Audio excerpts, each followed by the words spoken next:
pas fallu l'avoir. Demain, tu es chez moi. Tu es chez moi. Tu as ici, c'est Agila que tu connais déjà. Parce que moi, j'ai dit tout les gens que tous les dimanches, je me retrouve avec mes amis. Des amis qui sont très très significatifs pour moi. On échange autour d'un repas. Et puis bon, voilà, on avance tranquillement. On a des débats de société comme on parle, des débats économiques, des débats politiques, des débats religieux et autres. Bon, et on en passe. Mais tout ça dans l'idéal de ce repas que nous prenons ensemble. Et puis dans cette convivialité entre nous, et puis se dit que véritablement c'est un dimanche, c'est un jour de repos, et demain on reprend le service. Et dans ce sens-là, comme elle n'est pas bientôt à Conakry, et en plus elle est pressée, hein. Moi j'ai envie de rester ici. On va lui faire des belles propositions, elle ne veut pas. Elle, ça fait 2 mois, 2 mois c'est rien. Hein. On va de rester d'abord, elle veut partir. Je vais d'attendre d'abord parce que hein, elle a qu'à attendre après, hein, et puis après elle partir, elle veut partir.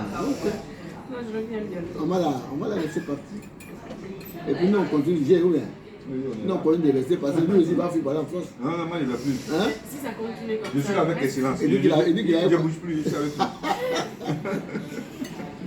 Bon, c'est ça. Vous savez que l'amitié, c'est. J'ai toujours dit que l'amitié, c'est une confiance qui est réciproque et qui doit durer. Et dans l'amitié, il y a ce qu'on appelle les vraies amitiés. Et dans ce sens-là, les gens, c'est le cœur qui parle. Ce n'est pas les actes, mais c'est le cœur qui parle. Les actes, ça peut être un peu un acte un peu social ou autre, mais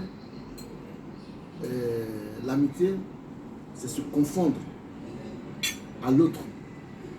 C'est de dire à l'autre que vraiment tu es mon ami et qu'en dehors de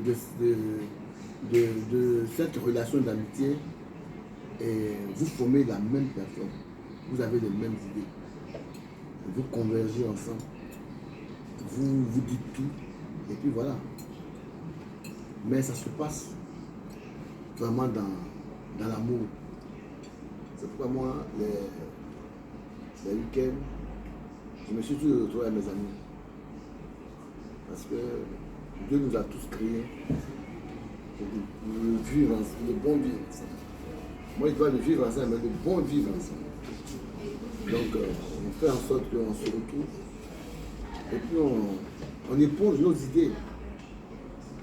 Parce que souvent, vous voyez des personnes, vous avez l'impression que vous êtes en haut, alors que vous êtes en bas. Vous voyez? Alors que celui qui est en haut, c'est celui qui est avec tout le monde et qui est derrière tout le monde et qui voit tout le monde et qui comprend tout le monde. Voilà, c'est lui-là qui est en haut. Voilà, comme on le dit le plus souvent en Malaiké, que John Benny qu'on fait. John Benny, donc personne ne connaît ce que Dieu a appris plus tard dans quelques secondes près. Donc voilà. Demain, maintenant je pense que merci d'être venu. Me tenir compagnie avec mon frère Gérard. Donc lui et moi, il a dit on est ensemble. On a bien mangé, c'était très très bon. Nous avons regardé. Mais si ça On n'a continue pas fini de comme manger ça, encore. Hein. c'est que je reste. Ah! Ouais, Dieu me dit, Là, elle va me suivre. Le repas était tellement bon que si ça continue comme ça, je reste. Non, ça va continuer. Bon, oui, après, pas encore. Elle est à Merci pour cuisine. l'invitation. Oui, le congélateur. Merci beaucoup pour l'invitation. Prépare tout ce là-bas. Parce qu'elle doit rester. Vraiment excellence à chaque fois que je suis à côté de toi, c'est avec bonheur, fierté. Et puis, pour moi, tu restes un modèle. Tu restes un modèle. Je pense que tu seras beaucoup de personnes. Merci. Dieu te guide sur tes ambitions. Merci. Merci beaucoup. Merci pour tout mon cher frère. Je dis que Il y a un adage qui dit que les femmes se donnent la main pour la route de la maternité. Mais les hommes se donnent la main pour traverser la vie. Là, mon frère, on a toute une vie ensemble.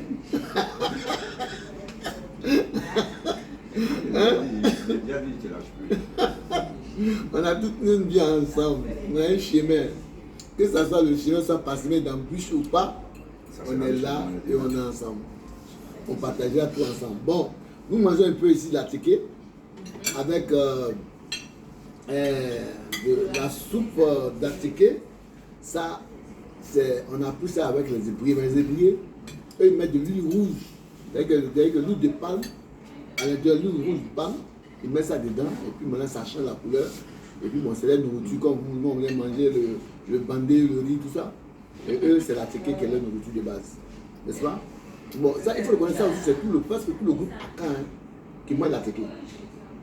Ils ont la banane, ils ont le manioc, parce que d'autres en font d'autres choses avec, mais quand même chez eux, il y a une fête spéciale qu'on appelle la fête du dîner, la fête du manioc. Tout ça, ça existe, ça, non? Tout ça, ça existe, non? Dans ce sens-là. Avec le manioc, c'est vrai qu'on peut faire beaucoup, ça a beaucoup de dérivés, hein, le manioc. Donc, pour les blancs, bon, tout le monde connaît la ticket. La ticket n'est plus seulement une consommation ivoirienne, mais elle est devenue une consommation internationale. Même les Européens, les Américains, même pas la ticket aujourd'hui. C'est les Chinois, c'est dans les repas. Et tous les jours, on mange, ils prennent des baguettes et puis moi. Donc, moi, je vous fais le gagnant. Bon, oui, merci. Voilà. On va manger, on va continuer de continuer. Le repas sera fort. Merci.